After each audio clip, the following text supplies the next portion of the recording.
제대로박사TV의 재승욱입니다. 자, 오늘 제대로박사TV에서는 넘버원 부동산 아카데미에서 여러분들에게 인사드리겠습니다.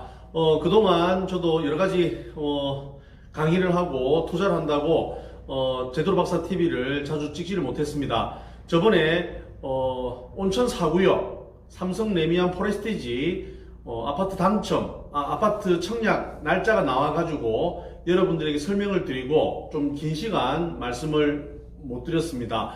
포레스티지는 이번 주 금요일 날 입주자 모집 공고를 시작으로 해서요. 2022년 1월 13일 특별 공급, 1월 14일 1순위 청약으로 해가지고 드디어 아파트가 이제 분양을 시작하겠습니다. 많은 관심과 참여 부탁드리고 당첨되시는 분들은 미리 축하를 드리도록 하겠습니다. 자, 오늘 제대로박사TV에서는 올 한 해가 이제 마무리되는 시점에 있어서 올해 부동산 시장을 한번 살펴보고 돌아보고 내년 2022년도 부동산 시장을 한번 전망해보는 이런 시간을 가지도록 하겠습니다.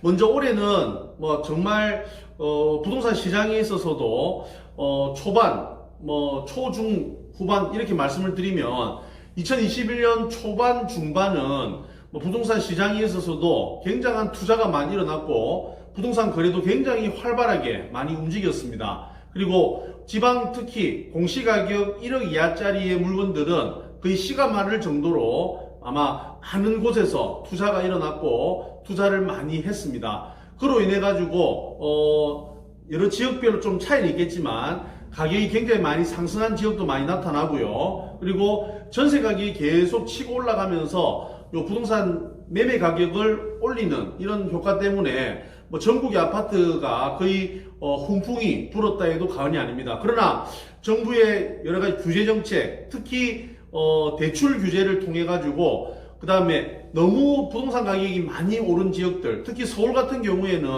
그동안 인기 없었던 여러 가지 안 좋은 구들, 별로 좀 인기가 없던 이런 구들도 가격이 예전에는 한 몇 년, 2, 3년 전에는 한 6억 했던, 7억 했던 게 지금 한 10몇 억씩, 15억, 16억씩 올라가는 이런 지역들 있죠. 이런 지역은 가격이 너무 오른 거에 대한, 가격이 너무 갑자기 올라온 거에 대한 피로감 때문에 가격이 좀 많이 떨어진 지역도 좀 발생하고 있고, 부산 같은 경우에도 지역별로 입주 물량이 많이 몰린 지역들, 특히 연제구라든지, 그 다음에 동래구 이런 지역들은 전세 가격이 좀 하락하면서 매매 심리가 좀 떨어지면서 부동산이 조금 가격이 좀 떨어지고 있는 이런 상황이다 이렇게 볼 수 있습니다. 그래서 2021년은 어찌 보면 사자성어로 말씀을 드리면 용두 3위 초반에는 막 팍 올랐다가 이제 하반기 되니까 조금 가라앉는 이런 분위기가 연출이 되고 있습니다. 그러나 지역별로 보면 아직까지 특히 해운대구라든지 수영구 쪽에 아마 A급 좋은 이런 단지들은 지금 이런 시기에도 전혀 끄떡없이 계속 좋은 가격에 형성이 되어 있고 가격을 지금 받쳐주고 있는 이런 지역들도 나타나고 있습니다. 그래서 결론적으로 부동산 시장이 앞으로는 계속 양극화가 일어날 가능성이 크다. 오르는 지역은 계속 신고가를 계속 따분따분 이렇게 찍어갈 가능성이 높고 그 다음에 거래가 안 되고 공급이 많이 몰리는 이런 지역들은 가격이 좀 떨어지는 이런 현상들이 일어날 가능성이 크지 않을까 그렇게 예측을 해볼 수가 있습니다. 자, 그러면 2022년도 호랑이띠, 호랑이해에는 부동산 시장 전망을 해보면 어떻게 될 것인가. 물론 제 개인적인 생각이지만 저는 내년은 2022년도는 선거의 해라고 해도 과언이 아닐 정도로 중요한 선거, 특히 대통령 선거가 3월 9일 날 예정되어 있고요. 그 다음에 6월 1일 날 지방광역시, 지방자치선거가 또 준비가 되어 있습니다. 그래서 1년에 큰 선거가 두 번이 열리다 보니까 이 선거가 어떤 결과가 나오냐에 따라서 부동산 시장에 있어서도 재개발, 재건축에 있어서도 그리고 아파트 공급, 입주 공급 물량, 분양 물량에 있어서도 영향이 많이 미칠 가능성이 크지 않을까 그렇게 예측을 해볼 수 있습니다. 먼저 내년에는 아무래도 이제 문재인 정권의 마지막 해이기 때문에 기존에 고수해왔던 여러 가지 정책들을 마무리하면서 다음 정권에 이제 넘겨줄 가정이 아마 크다라고 보고 있는데요. 자, 그러면 과연 내년에 어느 당에서 누가 대통령이 되냐에 따라서 부동산 시장, 부동산 전망은 아마 많이 바뀌지 않을까 그렇게 예측을 하고 있습니다. 먼저 지금 현 여당인 민주당에서 이재명 대통령이 많이 당선이 된다라고 하면 일단 이재명 대통령이 지금 부동산 시장에 있어서는 여러 가지 뭐 국토 보유세라든지 뭐 여러 가지 세금에 대한 좀 돈을 부동산을 통해서 불로소득을 많이 받았던 사람들은 세금을 많이 좀 내가지고 못 사는 사람, 어려운 사람에게 좀 나눠주자는 이런 아마 정책으로 아마 될 가능성이 높기 때문에 아마 부동산 시장에 있어서도 특히 재개발, 재건축 이런 지역들은 상당히 아마 어려움을 겪을 가능성이 있고 건설회사 입장에서도 여러 가지 뭐 초과 이익 나는 데에 대해서 많은 세금들이 또 걷어갈 가능성이 크기 때문에 재개발, 재건축 시장은 굉장히 아마 전국적으로 어려워질 가능성이 있지 않을까 그렇게 예측을 하고 물론 이제 재개발, 재건축이라는 것이 각 지역별 강력시 시장, 구청장, 시군 구청장께서 결정을 하는 문제지만 전체적인 부동산 시장의 큰 맥락은 국토부에서 결정을 하는 거기 때문에 아마 그쪽으로 아마 많이 따라간다라고 보면 아마 이재명 대통령 당선과 함께 부동산 시장은 조금 아마 좀 어려움을 겪을 가능성이 크다 이렇게 볼 수가 있습니다. 그래서 전체적인 여러 가지 시장의 변화가 정책의 변화가 있지 않는 이상은 계속 양도소득세 중과도 계속 진행을 아마 할 예정이 크고 물론 보유세가 조금 줄어든다는 이야기가 있고 정책이 좀 변화를 줄 거라고 이렇게 신문지상에서 나올 수 있겠지만 그것도 아마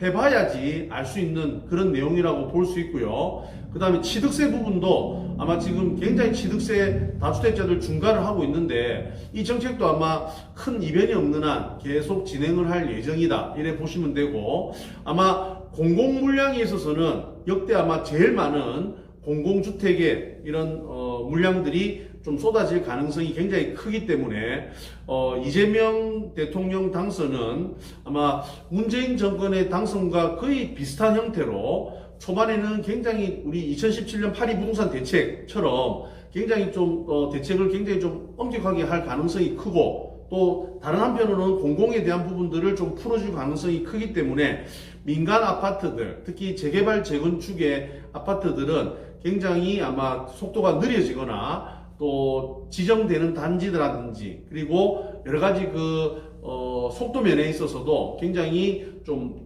늦어질 가능성이 있지 않을까 그렇게 생각합니다. 그러나 또 마찬가지로 부동산 시장의 가장 가격을 결정하는 원인 중에 여러 가지 수십 가지 원인이 있겠지만 그 중에서 가장 중요한 수요와 공급의 법칙에 의해서 이 공급적인 부분을 계속 숨통을 트여지지 않는 이상은 아마 정권 말기 새로운 대통령의 정권 말기가 되면 또 공급 부족 현상으로 인한 가격 폭등이 계속 일어날 가능성이 있지 않을까 그렇게 조심스럽게 예측을 해보겠습니다. 그리고 반대로 야당 특히 윤석열 정부가 이제 대통령이 당선이 되면 기존에 아마 공약했던 것처럼 부동산 규제에 대한 대부분의 정책들이 좀 완화를 시킬 가능성이 굉장히 크지 않을까 그렇게 예측을 해봅니다. 특히 양도소득세 중과 부분도 어느 정도는 좀 폐지될 가능성이 높고 1세대 1주택자들 같은 경우 종부세도 굉장히 완화시켜 줄 수밖에 없고요. 그 다음 보유세도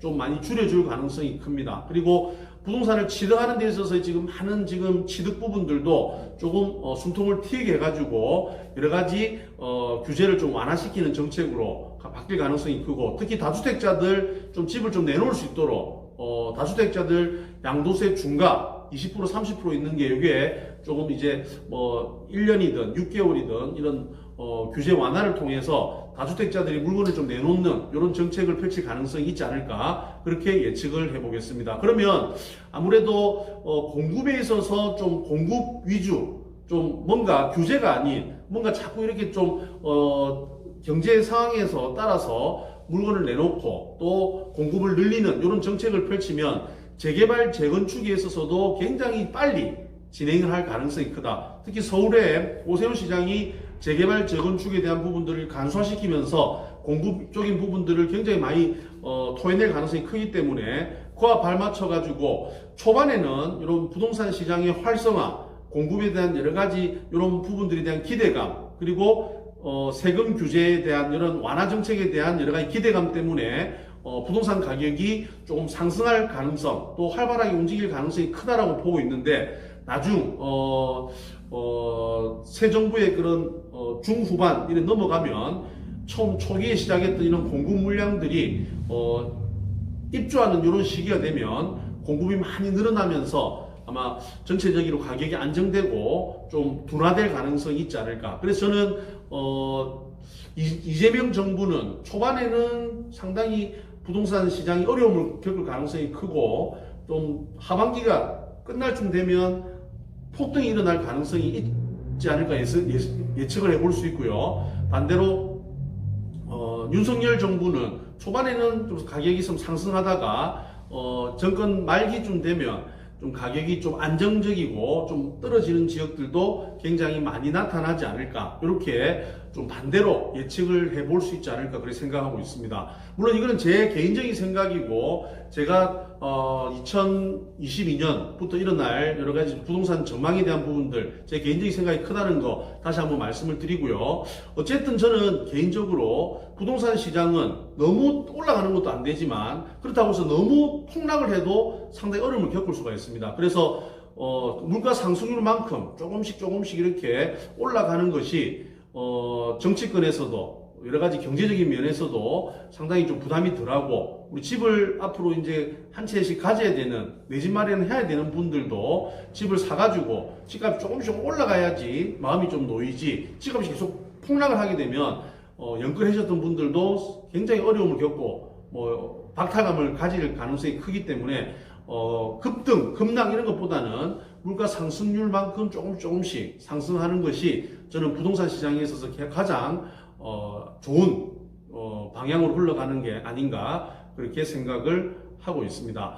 저희 제대로 박사 TV에서 제가 이제 2022년부터는 좀 자주 일상적인 이야기, 부동산 시장 말고도 일반적인 그런 이야기들, 이런 잡다한 이야기들도 여러분 하면서 자주 뵙는 그런 시간이 될 수 있도록 노력하겠습니다. 그리고 부동산에 있어서 여러 가지 여러분들이 좀 관심을 가져야 되는 이런 부분들, 특히 규제가 많은 부동산 주택에 대한 규제가 심하다 보면 주택이 아닌 준주택에 대한 투자도 여러분 알고 계셔야 됩니다. 그래서 오피스텔이라든지, 그 다음에 노후 오피스텔, 역세권 노후 오피스텔, 그 다음에 생활형 숙박시설, 레지던스 같은 이런 것들도 입지가 좋은 곳, 분양가가 그리 비싸지 않은 이런 지역들은 한번 여러분 투자의 포인트로 한번 잡아보시는 것도 앞으로 부동산 시장에 있어서 투자에 있어서 굉장히 중요한 틈새 시장이 될 가능성이 있지 않을까 생각합니다. 이런 내용들도 내년 2022년도는 여러분들에게 좋은 정보로서 만날 것을 약속드리겠습니다.